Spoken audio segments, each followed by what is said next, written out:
Hello! Welcome back to ఈ తరం కథలు. ప్లీజ్ ముందుగా వీడియోకి ఒక చిన్న లైక్ చేయండి. లైక్‌తో పాటు హైప్ ఇవ్వండి. ఈరోజు స్టోరీ 'యాంగ్రీ హస్బెండ్' పార్ట్ 80.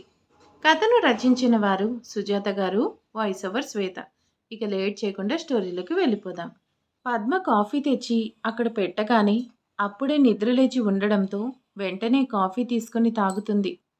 తనకి హాయిగా అనిపిస్తుంది.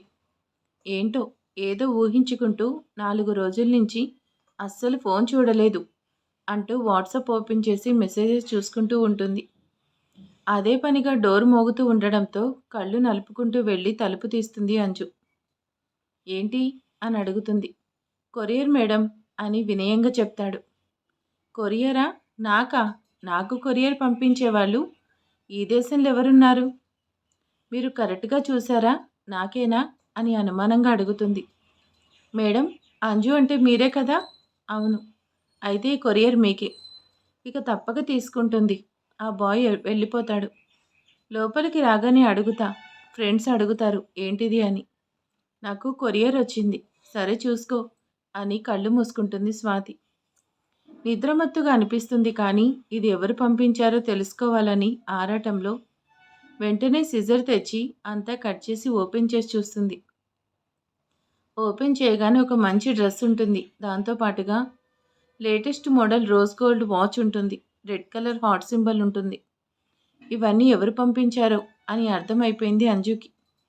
రాఖీ గారు, నేను గిఫ్ట్ తెద్దాం అనుకున్నాను. మీరు ఆల్రెడీ పంపించారన్నమాట. గిఫ్ట్ పంపించానని మాట వరుస కూడా చెప్పలేదు. రాఖీ ఇదంతా కొరియర్ చేశాడు. అక్కడికి రీచ్ అవ్వలేదని అర్థమైంది. అందుకే అర్ధరాత్రి పూట తన ఫ్రెండ్ని లేచి పంపించాడు. అతను అక్కడికి వెళ్ళి ఎంక్వైరీ చేస్తే రేపు పొద్దున్న దాన్ని డెలివరీ చేస్తామనడంతో అది తెలిసిన వాళ్లే కాబట్టి కొంచెం మేనేజ్ చేసి తనే ఇక్కడికి తీసుకొచ్చి ఇచ్చాడు. కనీసం గిఫ్ట్ పంపిస్తున్నానని చెప్పలేదు కదా, మీ సంగతి చెప్తాను అని రాఖీకి ఫోన్ చేస్తుంది. అంజు ఫోన్ కోసం విపరీతంగా వెయిట్ చేస్తున్న రాఖీ వెంటనే ఫోన్ లిఫ్ట్ చేసి హాయ్ అంజు అని విష్ చేశాడు. హలో రాఖీ గారు. తనేం చెప్తుంది అని 1000 కళ్ళతో ఎదురు చూస్తున్నాడు. నా ప్రేమ తనకి ఇష్టమా కాదా అని కంగారు పడుతున్నాడు. చెప్పండి అంజు. మీరు పంపించిన డ్రెస్ చాలా బాగుంది. నిజంగానా? నిజంగా నచ్చింది.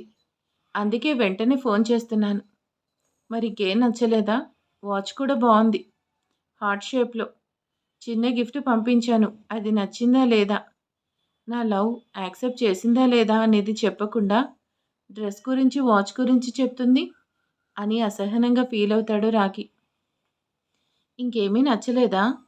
ఆ 2 చాలా బాగున్నాయండి అంటే ఇంకేమీ నచ్చలేదా? మీరు పంపించిందే 2 కదా, ఆ 2 నచ్చాయి. ఆ 2 లవ్ ప్రపోజ్ చేస్తూ ఒక గిఫ్ట్ పంపించాను కదా, అది చూడలేదా? లేకపోతే పొరపాటున పెట్టడం మర్చిపోయానా అనేది రాఖీకి అర్థం కావట్లేదు. అడిగితే ఫీల్ అవుతుందేమో అని టెన్షన్ పడుతున్నాడు. థ్యాంక్స్. నాకు ఎవరు కొరియర్ చేస్తారని భయపడ్డాను. పేరు చూశాకే అర్థమైంది. నిజంగా డ్రెస్, వాచ్ చాలా బాగున్నాయి. 2 కలర్ కాంబినేషన్ బాగుంది. మరి ప్రపోజ్ చేస్తూ పంపించిన గిఫ్ట్ సంగతి మాట్లాడదేంటి? రాఖీ గారు, నేను మీతోనే మాట్లాడుతున్నాను. వింటున్నాను. Thank you very much. Anju ఏదో చెప్తూ ఉంటుంది. ఇదేంటి 2 ఉన్నాయంటుంది? నాకు గుర్తుంది. నేను గిఫ్ట్, వాచ్ అండ్ డ్రెస్ 3 కలిపి పెట్టాను. ఫస్ట్ పెట్టింది గిఫ్టే కదా, అది ఎలా మిస్ అవుతుంది? నేనేదో మాట్లాడుతున్నాను, మీరు సమాధానం చెప్పట్లేదు అని అడుగుతుంది అంజు. అందులో గిఫ్ట్ ఉంటుంది చూడండి అని చెప్దామంటే నా కళ్ళు కనిపిస్తున్నాయి కదా, నేను చూడలేదా? మీకెందుకు అబద్ధం చెప్తానని ఎక్కడ మిస్అండర్స్టాండింగ్ వస్తాయో అని కంగారు పడుతుంటాడు రాఖీ. ఆ 2 బాగున్నాయి కదా, ఇంకేం లేదు కదా? ఇంకేముంటాయండి, కానీ చాలా బాగా ప్యాకింగ్ చేశారు. ప్యాకింగ్ కూడా చాలా నీట్గా మంచి కలర్ కాంబినేషన్తో ఉంది. అయ్యో, ప్రపోజ్ చేసిన గిఫ్ట్ వదిలేసి ప్యాకింగ్ చేసిన పేపర్ గురించి మాట్లాడుతుంది అని చాలా ఫీల్ అవుతాడు రాఖీ. ఆ 2తో పాటు ఇంకేమీ లేవా అని మళ్ళీ మళ్ళీ గుచ్చి గుచ్చి అడుగుతాడు. అంటే ఏంటండి, కాస్ట్లీ ఏమైనా పంపించారా? ఒకసారి చెక్ చేస్తానుండండి అని ఆ గిఫ్ట్ని చేతిలో పట్టుకొని దానికి ముద్దు పెడుతూ వెతుకుతున్నాను. ఇక్కడేమీ లేదు. ఏమీ లేకపోవడమేంటో రాఖీకి అర్థం కావట్లేదు. తనకి నచ్చిన గిఫ్ట్ చేతిలో పట్టుకొని రాఖీని ఆట పట్టిస్తూ ఉంటుంది అంజు. అయ్యో! ఇదేంటి? నేనెంతో ఆశపడి బాగా నచ్చి ఆ గిఫ్ట్ కొని పంపిస్తే అది కనిపించట్లేదంటుందేంటి? ఎక్కడైనా మిస్ అయిందా? పొరపాటున పెట్టలేదా? అని ఏదైతే ఊహిస్తూ ఉంటాడు రాఖీ. అంజు మాత్రం నవ్వుకుంటూ ఆ గిఫ్ట్‌ని తనివితీరా చూసుకుంటూ రాఖీ ఫేస్‌ని గుర్తు చేసుకుంటూ ఉంటుంది. సరే రాఖీ గారు ఇంక ఉంటాను. ఆ గిఫ్ట్ కనిపించట్లేదు అనేసరికి మాడిపోయిన బల్బులా అయిపోతుంది రాఖీ ఫేస్.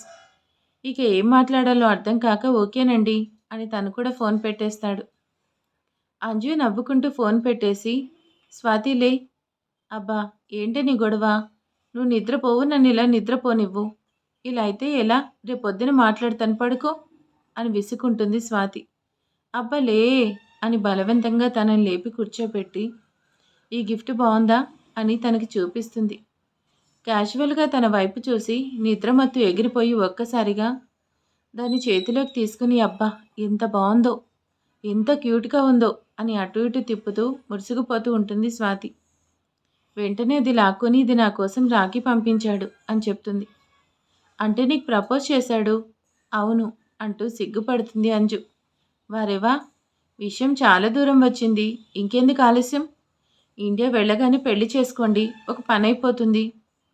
గిఫ్ట్ పంపినందుకు హ్యాపీగానే ఉంది. తను నన్ను ప్రేమిస్తున్నానని చెప్పినందుకు ఇంకా హ్యాపీగా ఉంది. కానీ చాలా ప్రాబ్లమ్స్ ఉన్నాయి. పెళ్లి జరుగుతుందో లేదో నేను చెప్పలేను. పెళ్లి సందడి తర్వాత నీకు రాఖీ అంటే ఇష్టమేనా? ఇష్టమే. కానీ సరే బాగా కన్‌ఫ్యూజ్ అయ్యి ఆ తర్వాత కన్‌ఫ్యూజన్ నుంచి బయటకొచ్చి ఆలోచించుకొని నీ నిర్ణయం నాకు చెప్పకపోయినా పర్వాలేదు. రాఖీకి చెప్పు అని గిఫ్ట్ సూపర్‌గా ఉంది అని చెప్పి పడుకుంటుంది స్వాతి. మా పెళ్లి నిజంగా జరుగుతుందా అని ఆలోచిస్తూ ఉంటుంది అంజు. ఇంత మంచి గిఫ్ట్ ఎలా మిస్ అయింది అని చాలా ఫీల్ అవుతాడు రాఖీ. ఇక నా ప్రేమ గురించి తనకెలా చెప్పాలి అంటూ ఆలోచిస్తూ ఉంటాడు. అబ్బబ్బా! కాఫీ తాగుతూ ఈ ఫోన్ ఏంటి? తీసి పక్కన పెట్టు అంటూ దక్ష చేతుల నుంచి ఫోన్ లాక్కుంటాడు జై. శ్రీవారు 4 రోజుల నుంచి బాధపడుతూ ఏడుస్తూ ఫోన్ కూడా చూడలేదు. ఇవ్వండి చూస్తాను అంటూ జై చేతిలో నుంచి దక్ష లాక్కుంటుంది. నేను వద్దు అని చెప్పిన పని ఎక్కువగా చేస్తున్నావు. ముందు కాఫీ తాగు అంటూ లాక్కొని కొంచెం దూరంగా పెడతాడు. ఫోన్ కూడా చూడకూడదు. ఏంటో మరి ఏడిపిస్తున్నారు అంటూ మూతి తిప్పుకుంటూ కాఫీ తాగుతూ ఉంటుంది. జై దక్ష పక్కన కూర్చొని తన చేతిని పట్టుకొని ఇక నుంచి జాగ్రత్తగా ఉంటాను. నా కోపాన్ని చాలా చాలా కంట్రోల్ చేసుకుంటాను.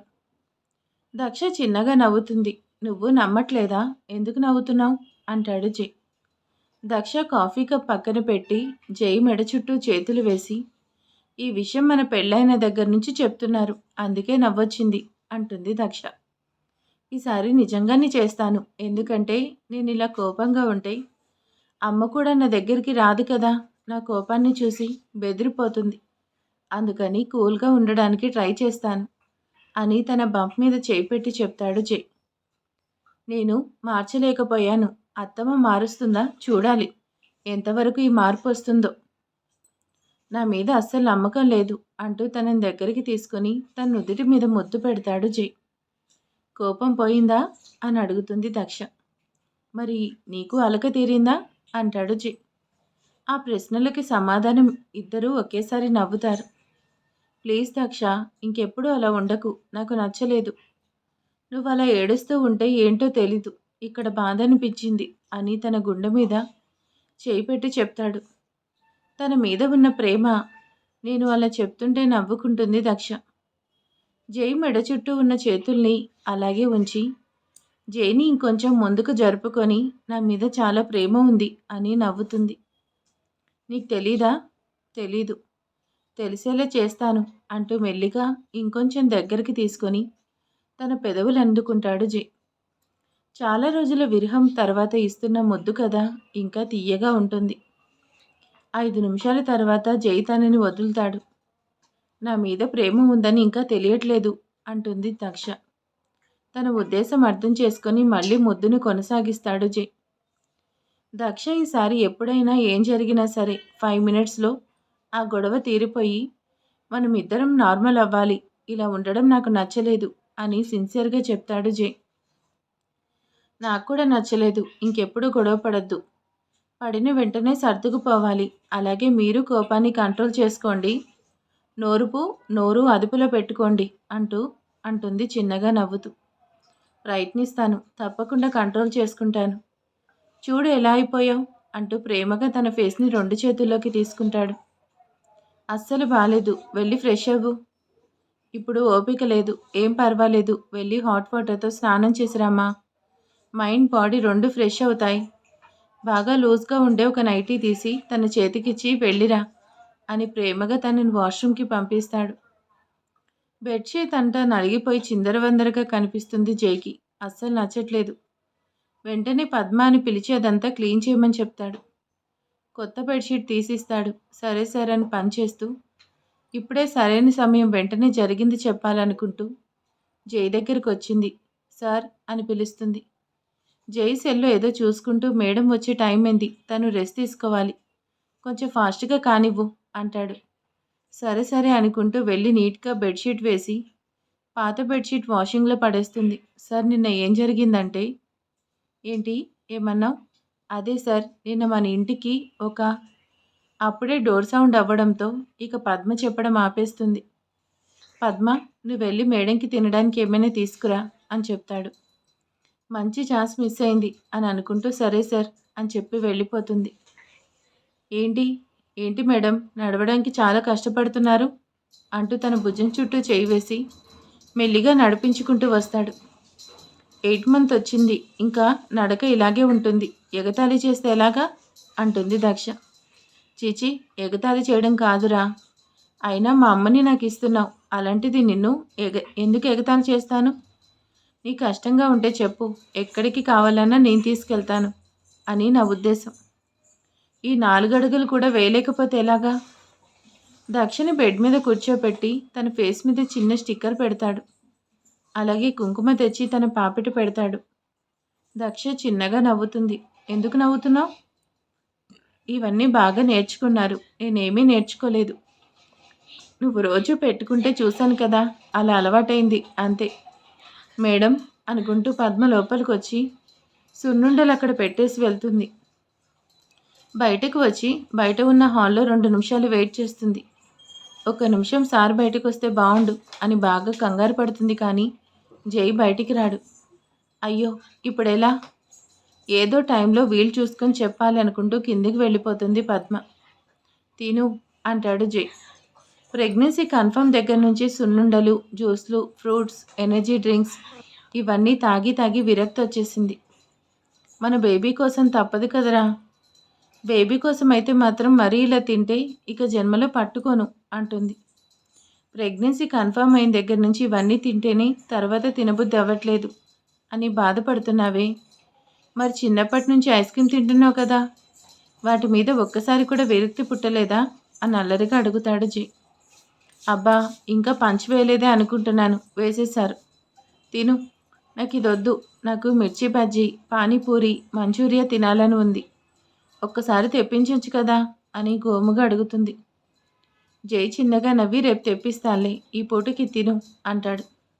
దక్ష మాత్రం ఆశ్చర్యంగా అంతే చూస్తూ ఉంటుంది. ఏమైంది? తెప్పిస్తాను అన్నా కానీ అలాగే ఉన్నావు. తినచ్చు కదా. తింటాను అంటే అరుస్తారు కదా. అలా కాకుండా తెప్పిస్తాను తిను అంటున్నారేంటి? అవన్నీ హెల్త్కి మంచిది కాదు. బేబీ పుట్టే వరకు దూరంగా ఉండు అని ఒక క్లాస్ పీకుతారనుకుంటే రేపు తెప్పిస్తానని సింపుల్గా చెప్తే ఆశ్చర్యం వేయదా? ఈ టైంలో నువ్వేది అడిగితే తినిపించాలంట మూర్తిగారు చెప్పారు. వాటన్నిటితో పాటు ఐస్ క్రీమ్ కూడా తెప్పించండి, తినేస్తాను అంటుంది. చూద్దాంలే, నువ్వు తింటూ ఉండు అని తను వాష్రూమ్కి వెళ్తాడు. కష్టపడి సున్నుండలు తింటూ ఉంటుంది దక్ష. జై రాగానే మీకు గుర్తుందా, రేపు హాస్పిటల్కి వెళ్ళాలి అంటుంది. రేపు మార్నింగ్ 10:30కి బయలుదేరదాం సరేనా? బాగా హెవీగా ఉంది. ఇక నాకేమీ వద్దు. ఒక గ్లాస్ పాలు తాగి పడుకుంటా. ప్లీజ్ ఈ ఒక్కరోజుకి ఒప్పుకోండి. సరే నీ ఇష్టం. మరి మీరు వెళ్ళి తినేసి రండి అంటుంది. ఆకలిగా అనిపించట్లేదు అంటాడు. నేను తినలేదని మానేస్తున్నారా? అయితే పదండి, నేను కూడా వస్తాను, ఇద్దరం తిందాం అంటుంది. వద్దురా, మళ్ళీ హెవీగా తింటే నిద్ర పట్టకి ఇబ్బంది పడతావు. పడుకో, నేను వెళ్ళి తినేసి వస్తాలే అంటాడు జీ. నిజంగా తింటారు కదా? తింటానులే, నువ్వు పడుకో అని చెప్పి కిందకొచ్చి అందరితో పాటు కూర్చుంటాడు. పద్మ అన్నీ తెచ్చి టేబుల్ మీద పెడుతూ, అయ్యో సార్ నాకు ఒంటరిగా కనిపించట్లేదేంటి? ఈ విషయం అర్జెంటుగా మీకు చెప్పాలి. సార్ లేకపోతే చాలా అనర్థాలు జరిగిపోతాయి అని కంగారు పడుతూ ఉంటుంది. కానీ అందరి ముందు చెప్పలేకపోతుంది. ఇప్పుడు ఏం చేయాలి? జరిగింది మొత్తం రికార్డ్ చేసి సార్కి పంపిస్తే సరిపోతుంది అని కొంచెం షార్ప్గా ఆలోచించి, వీళ్ళంతా వెళ్ళిపోయిన తర్వాత పడుకునే ముందు ఈ పని చేయాలి అనుకుంటుంది. ఈ ఆలోచన రాగానే తను హ్యాపీగా ఫీల్ అవుతుంది. బావా, అక్క భోజనానికి రాలేదు, తను బాగానే ఉంది కదా అని అడుగుతుంది శ్రేష్ఠ. బాగానే ఉంది, ఆకలిగా లేదంట. సరే బావా, ఆకలిగా లేదంటే వదిలేస్తే సరిపోతుంది, లేదంటే కొంచెం హెవీ అయినా ఇబ్బంది పడుతుంది. పద్మ, పాలు కల్పుంచు, వెళ్ళేటప్పుడు తీసుకెళ్తాను అంటాడు. అయ్యో, ఇందాక కూడా ఫోన్ చూడడం మర్చిపోయానే అని దక్ష ఫోన్ తీసుకుని చూస్తూ ఉంటుంది. ఈ నెంబర్ ఎవరిది, కొత్తగా ఉందనుకొని ఇన్ని పిక్స్ వచ్చాయి అనుకుంటూ ఓపెన్ చేసింది. జై వచ్చి ఫోన్ లాక్కొని, ఈ టైంలో ఎక్కువ ఫోన్లు చూడకూడదు, ఆ మాత్రం తెలీదా అంటూ తనను ముద్దుగా కోపడతాడు. కొత్త నెంబర్ నుంచి ఏదో మెసేజ్ వచ్చింది, చూద్దామంటూ లాక్కుంటుంది. జ్యోతిష్యం చెప్పబడును, ఇక్కడ బంగారం తక్కువగా ఉంది, మా మోడల్స్ చూడండి, ఇలాంటివే కదా, వదిలే అంటూ తను లాక్కుంటాడు జై. అబ్బా 2 మినిట్స్ చూసిస్తాను అంటూ దక్ష తీసుకుంటుంది. అసలు రేపటి నుంచి నేను నీ ఫోన్ కూడా ఆఫీస్కి తీసుకెళ్తాను, ఈ టైంలో ఫోన్ చూడకూడదు, చెప్తుంటే వినవా అంటూ తను లాక్కుంటాడు. ఇద్దరు ఇలా లాక్కుంటూ ఉంటే చివరికి దాన్ని కింద పడేస్తారు. బంగారం లాంటి ఫోన్ నీ వల్లే పగిలిపోయింది, చూడండి ఫోన్ ఎలా పగలకొట్టారో అంటూ బొంగమూతి పెట్టి అలుగుతుంది దక్ష. అమ్మయ్య, ఈ దెబ్బతో ఫోన్ చూడడం మానేస్తాం, ఇక డెలివరీ తర్వాత ఫోన్ కొనిస్తాలే, అప్పటిదాకా ఇంట్లో ఉన్న ఫోన్తో అడ్జస్ట్ అవ్వు అంటాడు. కింద పడిన ఫోన్ ఆన్ అవ్వట్లేదు, దాన్ని తర్వాత చూడొచ్చులే అని ఆ ఫోన్ తీసుకొని ఒక సరుగులో పడేస్తాడు జై. అబ్బా, మీరు చెప్పినట్టే వినాలి, లేకపోతే ఊరుకోదు కదా అంటూ జై తాగించే పాలు తాగుతుంది. 4 రోజుల నుంచి ఇద్దరూ అలిగారు కదా, ఇప్పుడు ఒకరి కౌగిల్లో ఒకరు ఒదిగిపోయి మెల్లిగా నిద్రలోకి జారుకుంటారు. గుడ్ మార్నింగ్ శ్రీవారు అంటూ లేచి తన్ని ముద్దాడుతుంది. నీ ఆత్రం తగలయ్యా, ఇంత పొద్దున్న లేస్తావు, పడుకో. చిన్నప్పటి నుంచి అలవాటు, ఎలా పోతుంది అంటూ జై క్రాఫ్ట్ చెరపగొడుతుంది. మళ్ళీ కళ్ళు మూసుకుంటాడు. చెక్కిలి గింతలు పెడుతూ ఉంటుంది దక్ష. ఇక తన అల్లరి తట్టుకోలేక లేచి తన ఒడిలో కూర్చోబెట్టుకుని, ఏంట్రా, ఏమైంది అంటాడు. ఏం లేదు అంటూ జై గుండెల మీద పడుకుంటుంది దక్ష. చెప్పరా, ఏమైంది? ఏం కాలేదు అంటూ జై మెడ చుట్టూ చేతులు వేసి తనని గట్టిగా హత్తుకుంటుంది. డెలివరీ టైం దగ్గర పడుతుంది కదా, ఎందుకో తెలీదు, కొంచెం భయం వేస్తుంది అంటూ చెవిలో గుసగుసగా చెప్తుంది. భయం ఎందుకు, నేను నీతోనే ఉంటాను, డెలివరీ చేసే రూమ్లో కూడా నీ పక్కనే కూర్చుంటాను, సరేనా? అనవసరంగా భయపడకుండా రిలాక్స్గా ఉండు. సరే అని బుద్ధిగా తలాడిస్తుంది. నువ్వొకటి గమనించావా, ఫ్రెష్ అవ్వకుండా టచ్ చేయడానికి వీల్లేదని పెళ్ళైన దగ్గర నుంచి నా క్లాస్ పీకుతూ ఉంటావు. ఇవాళ చూసావా, వచ్చిన ఒడిలో కూర్చోవడమే కాకుండా హక్ చేసుకున్నావు, కిస్ చేసావు, ఏంటి వాళ్ళ స్పెషల్ అంటూ అల్లరిగా అడుగుతాడు తన మూడ్ డైవర్ట్ చేయడానికి. నేను కూడా మీలా అయిపోయాను అంటూ నవ్వుతూ జై కౌగిల్లో ఒదిగిపోతుంది. తెల్లవారిన తర్వాత ఇద్దరూ రెడీ అవుతారు. నుదుటిన సింధూరం పెట్టుకుంటుంటే పొరపాటున చేయి జారి పడిపోతుంది. దక్షకి భయం వేస్తుంది. ఇదేంటి కుంకుమ కింద పడింది? ఏంట్రా, దీనికి కూడా భయపడితే ఎలా? చేయి జారితే ఏదైనా కింద పడుతుంది కదా, అంతే. అలా అనుకుంటే రాత్రి ఫోన్ కూడా కింద పడింది కదా, మరీ అలా ఫీల్ అవ్వకు అంటూ అప్పటికప్పుడు అక్కడంతా క్లీన్ చేయిస్తాడు. ఇద్దరు కిందకొచ్చి తాతగారికి చెప్పి హాస్పిటల్కి బయలుదేరతారు. దక్షకి మాత్రం కొంచెం దిగులుగానే ఉంది. వాచ్మెన్కి కార్ రెడీగా పెట్టమని చెప్పడంతో గేటు బయట కార్ రెడీగానే ఉంది. వాచ్మెన్ మాత్రం లోపల తాతగారితో ఏదో మాట్లాడుతున్నాడు. కారు రెడీగా ఉందని వీళ్ళిద్దరూ వచ్చి ఎక్కుతారు. కారు ముందుకు వెళ్ళగానే అప్పటిదాకా కారు కింద పడుకుని ఉన్న ఒక వ్యక్తి పైకి లేచి నవ్వుతూ, రోహిత్కి ఫోన్ చేసి బ్రేకులు తీసేశాను సార్ అని చెప్తాడు. తొందరగా అక్కడి నుంచి వెళ్ళిపో, నీకు రావాల్సింది పంపిస్తానని రోహిత్ కూడా చెప్పడంతో అతను అక్కడి నుంచి ఫాస్ట్గా వెళ్ళిపోతాడు. అబ్బో, ఈరోజు మరి కార్ బ్రేకులు తీసేశారు. నిన్న ఫొటోస్ చూసిద్దేమనుకుంటే ఫొటోస్ చూడలే. దక్ష ఫోన్ పగిలిపోయింది. మరి ఈరోజు రోహిత్ బ్రేక్స్ తీసేశాడు. మరి ఏం జరగబోతుందో చూద్దాం రేపటి ఎపిసోడ్లో. ఈరోజు ఎపిసోడ్ ఎలా ఉందో ప్లీజ్ కామెంట్ చేసేయండి, లైక్ చేయండి. Thank you.